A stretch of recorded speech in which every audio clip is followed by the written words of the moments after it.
And a lot of these fortune tellers that channel people's long lost relatives are just channeling demons that are messing with your mind, which is why you shouldn't be given over to them, and why they should be put to death. As we read, thou shalt not suffer a witch to live.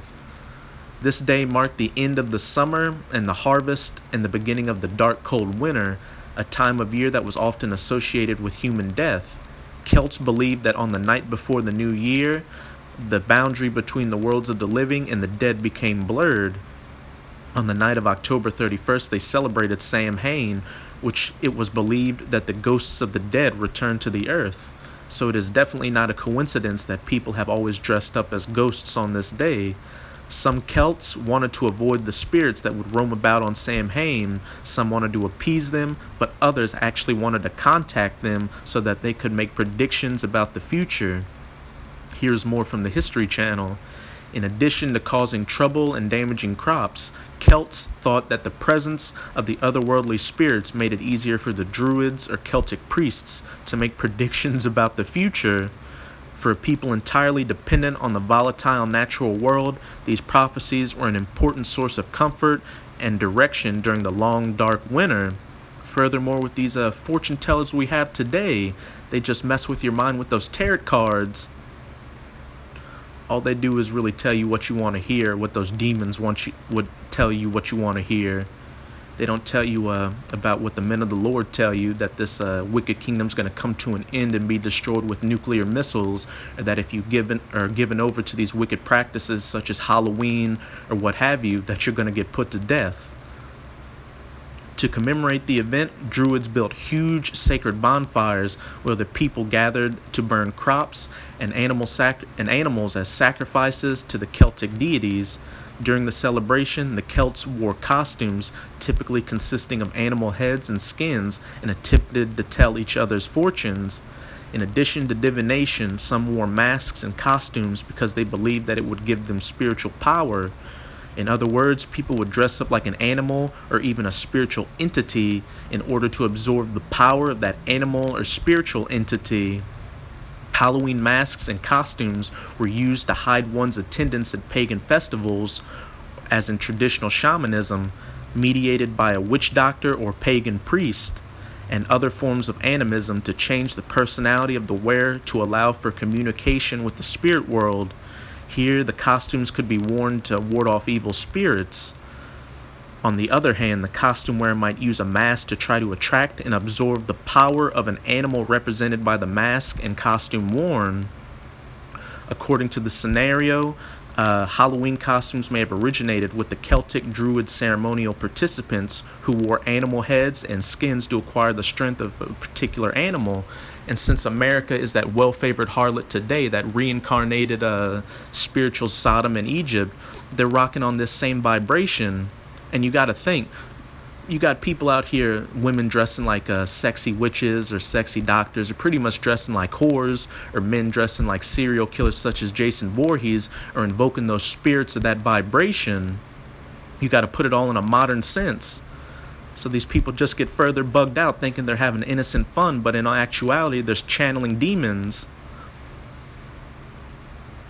Even today, millions of people look forward to being someone else for a few hours on Halloween night. And in a very real sense, when you dress up as whatever you dress up as on Halloween, you're invoking the vibration of that spirit. So you may not be yourself on Halloween, and add to the fact that you're probably drunk on alcohol or high, you're going to do some stuff you're going to regret in the morning. But many Wiccans and other modern pagans take these old traditions even more literally. According to SacredWicca.com, dressing up as a spiritual entity on Halloween is a form of sympathetic magic that allows practitioners to experience what it could be like to be on the other side of the veil. There you go, point blank period. It's a form of, as they say, sympathetic magic. So you're definitely invoking some spirit, mostly a demon. And we're about, in this paragraph we're about to read, just see how mad these heathens are in their traditions. On Samhain night, the fairy folk are believed to be very active and delight in playing tricks on humans. If you're near a fairy mound, be very careful not to be drawn inside, else you may disappear for a few hundred years. The Fae enjoy gifts of food and drink and pretty baubles, so be sure to leave treats for the fairies so you won't be tricked. In order to fool the nature spirits, our pagan ancestors would dress up in costumes if they had to travel about on Samhain night. They would dress all in white like ghosts, make disguises of straw, or dress as the opposite gender. I suppose that the fairies were so busy laughing at the costumes they forgot to play any tricks. That in itself is just complete madness. And I mean, you Israelites would rather do that than follow the high holy days of Yahweh Ba'ashim Yahushai, because our holy convocations are righteous. All we do is get together, eat and drink, worship Yahweh Ba'ashim Yahushai, make some sacrifices, and have a good time. We don't dress like ghosts and goblins and leave trinkets for fairies, or kill children or drink their blood. It's just complete madness.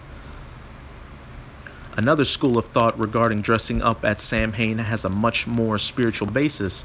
Dressing as a ghost or skeleton could be seen as a form of sympathetic magic, allowing us to experience what it could be like to be on the other side of the veil. And that's pretty much it with this article. But as you sincere Akim out there can see, you should have no want or reason to celebrate in these holidays of these heathens, because it's just the wages of death. And I'm going to close that with a few more precepts. I'm going to go back to Deuteronomy chapter 18. I'm going to start at verse 9. When thou art coming to the land which Yahweh thy power giveth thee, thou shalt not learn to do after the abominations of those nations, such as celebrate their holidays such as Halloween, Christmas, or Thanksgiving.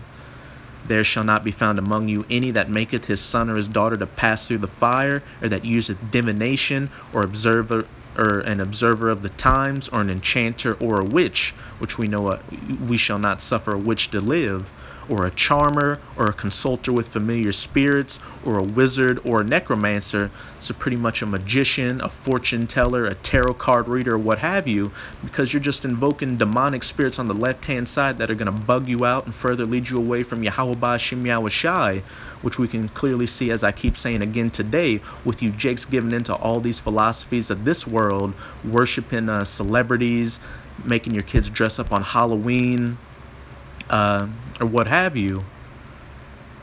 For all that do these things are an abomination unto Yahweh, and because of these abominations Yahweh thy power doth drive them out before thee. And for you so-called Negroes, Latinos, and Native Americans giving yourself over to these ways of the heathens, that's why you're in the situation you're in right now, in this captivity, under the foot of these other heathen nations. But it's a very shortly coming to an end, where this final captivity is going to be put to an end, and we're going to be back into our eternal rulership. Thou shalt be perfect with Yahweh thy power by following the ways of Yahweh Ba'ashim Yahushai in our high holy days, such as the Passover, the Day of Atonement, the Purim, the Feast of Booths. And I'm going to close it out with Jeremiah chapter 10. I'm going to start at verse 1. Hear ye the word which Yahweh speaketh unto you, O house of Israel. Thus saith Yahweh, learn not the way of the heathen, and be not dismayed at the signs of heaven, for the heathen are dismayed at them. And what did we just read in that article? During this time of Samhain, these heathens would dress up as animals or skeletons to ward off evil spirits, or leave trinkets and trees to appease the fairies so they wouldn't get attacked by them. For the customs of the people are vain. For one cutteth a tree out of the forest, the work of the hands of the workmen with the axe. They deck it with silver and with gold. They fasten it with nails and with hammers, that it move not. And when you read that, you think of Christmas, but you can also relate it to Halloween, where you dress your kids up as ghosts or goblins, you leave out candy, or you go out trick-or-treating. That's all a way of the heathen that you shouldn't be partakers in, because you're invoking those spirits that were invoked in the past during the time of Samhain, but in a modern setting. So with this video, I hope you sincere Akim were edified, and that you can see just how wicked these holidays are, and that there's nothing to be missing when you come into this truth. So again, I hope you sincere Akim were edified. I'm going to say a Baba Ball, Kwam Yasharala. Until next time, Shalom.